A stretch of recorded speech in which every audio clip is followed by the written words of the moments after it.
Hey guys, it's 21 Maxwell here, and welcome to another edition of TW 2016's WWE run.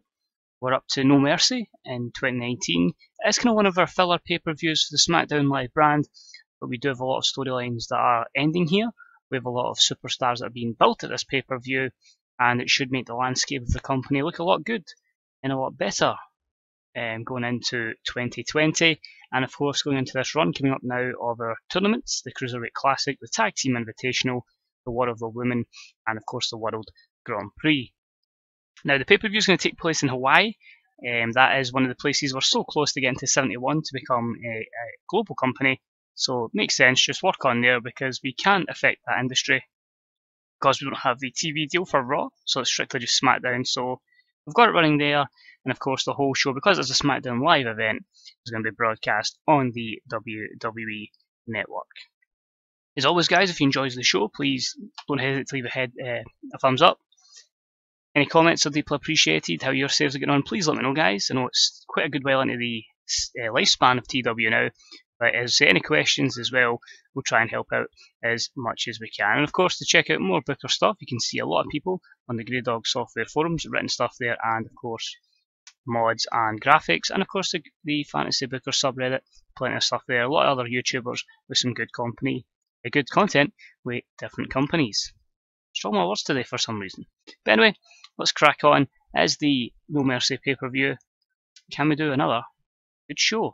Let's find out. So we start off, we're hyping our main event match. It's a sold out 20,000 Yamato Stadium, so that's a good start there. We're hyping up our main event, which is a feud we've got going between the World Heavyweight Champion Jinder Mahal, Roman Reigns, and Dean Ambrose. Of course, Dean turning on Roman at the last pay-per-view. Roman was given a title shot by Chris Jericho. In this, we also decided, Dean Ambrose has kind of been in and involved with this feud, so he's going to be in the match as well. Roman costing Jinder Mahal his Intercontinental Championship this week there on SmackDown, as Sami Zayn managed to pin Jinder Mahal.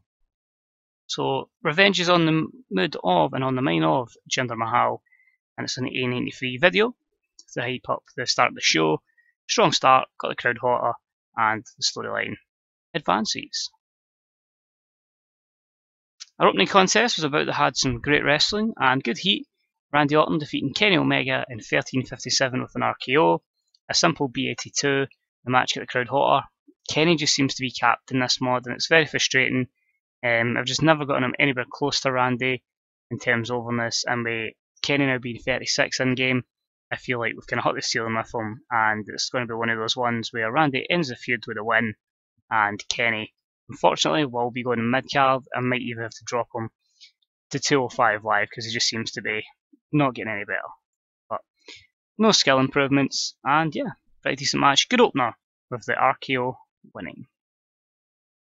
Next up, we're backstage, and it's Baron Corbin talking with the general manager of SmackDown, Chris Jericho, and he said tonight, him and Sami Zayn have been in a big feud recently, so he will get an opportunity tonight, and it will be for the Intercontinental Championship, the final match in the series between Baron Corbin and Sami Zayn. Couldn't be bothered typing out the actual idea there, the text there, but that's the kind of gist of that promo, booking Sami Zayn and Baron Corbin tonight. So B plus 86, Corbin was good, storyline advances. No skill improvements, few negatives. We'll probably get a lot of negatives for poor announcing because obviously our announced team on SmackDown now. I don't think I've revealed it, is actually Michael Cole, Nigel McGuinness, and re-signed because he'd retired, The Undertaker and his American Badass persona. Next up was a decent matchup, and it saw Mia Yim defeat Sasha Banks in 10:46 by pinfall, thus Mia Yim becoming the SmackDown Women's Champion. The C plus 67. Sasha was slowed down, she's got a long-term injury, so I felt it's probably best taking the title off her that way. Mia Yim has a strong connection with the female demographic, they liked her winning, so that's good, we'll play into that. Good performance from Mia. Storyline did lose a bit of heat, it was our storytelling match as well, and Sasha to have kept strong, but I just feel like it gives her a little break while she's got this long injury, and we can get more talents picked up in the SmackDown Women's division going forward. So C plus 67, new SmackDown Women's Champion, Mia Yim. Next up, we've got Heath Slater backstage, and he's with the Coffey brothers, Mark and Joe, and he's basically said to him he somehow managed to blag his way into the trios match today between the New Day and the Usos. So he wants involved, he needs some tag team partners, and he's given this opportunity to Joe and Mark, and they're like, you know, it's on pay-per-view, we don't really trust you, Heath, but we want this opportunity to count us in. So that's a D plus 50 for that match later on tonight. We then had a fatal 4-way tag team match for the tag team championships, pretty similar to it's been before, except Gallows and Anderson have got themselves into this tag team picture as well and into contention. And it was about they had superb wrestling and good heat, and it was the tag champs AJ Styles and Christopher Daniels who defeated the Young Bucks, Gallows and Anderson, and the Masters of Wrestling in 20 minutes and 5 when AJ beat Gallows with a Styles clash, making the third defence of their tag team titles. A B plus 84. Tag division's in a good place, but there's only so many times you can recycle matches, so I think I may look at splitting up, probably more likely the Masters of Wrestling. I know they've been together quite a short space of time, but I'd like to see Chris Hero as a single star before he gets declining physical ability. Either that or we'll give him the tag titles and we'll split the Young Bucks. But really, splitting the Young Bucks, I wouldn't even want to do that as far in as 3 years in game. But we'll see. In terms of performance-wise, Gallows was one of the weaker links in there. AJ down to an 80, but a 92 for Daniels. At 48 is outstanding. In fact, it might even be 50 in this. Great performances from Cesaro and Chris Hero as well. So overall, very, very good. 2 performance increases. A few negatives, of course, will be for Cesaro and AJ's declining physical ability. 2 guys I'd have had long-term plans for if they didn't have that. But good match nonetheless. Next up was that Trios Championship match, and it was a decent matchup that saw Big E and the New Day defeat Tonga Uso and the Usos, and Heath Slater and the Coffey brothers in 14:02 when Big E defeated Heath Slater with multiple rib breakers. Big E and the New Day are your new WWE Trios champions. So Big E was head and shoulders above everyone else. New champs, B82, a couple of good performances. Obviously Heath Slater and the Coffeys will have the weakest performance. Also want to point out, I think in a previous episode I said that Tama Tonga was related to the Usos. Kind of done a bit of research and realised, nope, I made an arse of myself. Of course, no connection at all. Just obviously he's the adopted son of Haku, who conveniently was pals with Rikishi. More than likely that kind of stable is more going to be just, we're going to keep them as Usos, we'll pretend in game they're related. There will be additions to the faction to come within the next couple of weeks. And we'll probably morph it into a Samoan thing down the line, or just play on that kind of Samoan heritage type thing, or just because they're all kind of pals and that. So we'll see what happens. But I'll acknowledge that stupid mistake made by myself. And yeah, just to say, fresh champion, and that is the New Day. So overall, very pleased with that. Next up, we had a decent matchup that saw Kellyanne English defeat Charlotte in 12:27 with a roaring bicep, a B-74, 75, sorry. Kellyanne English has just been spectacular. Lucha Underground really aided her development in terms of performance skills and overness. So I felt like, you know, let's put the ball in her court. Let's put her up against Charlotte. They've had a few matchups and a bit of a mini storyline that didn't really deserve to go an actual storyline in game. So she'll get the win, and obviously a big boost in her overness from there. And after the matchup, she cuts a promo saying she's after Mia Yim and her championship, and that is the female program we're going to use going forward. An outstanding B plus 87 promo for Kellyanne English. Next up, we've got The Miz, who's basically promoting his match with Shane Strickland.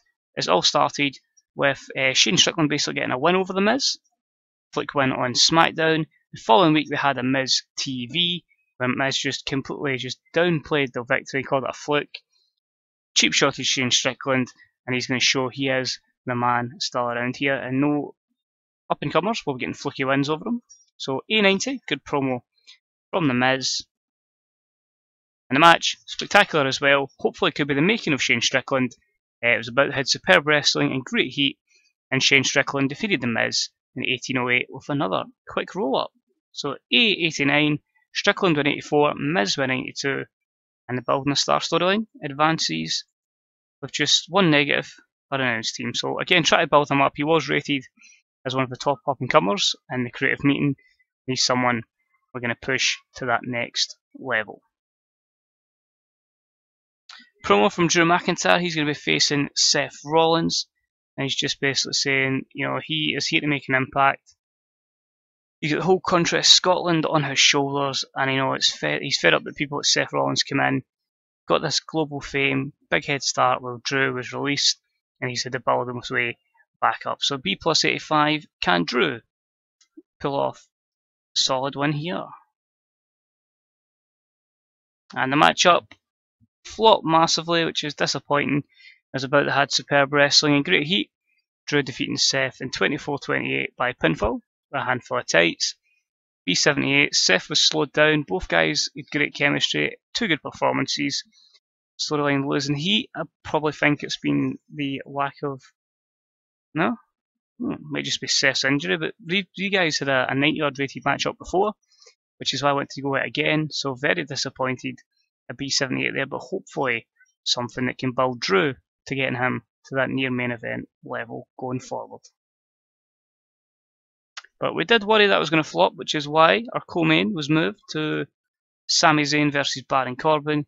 Sami Zayn with the promo just basically saying, you know, he was a world champion, he's now a 3-time IC title, and he actually just wants to hold the championship and, you know, keep it at a high prestige level.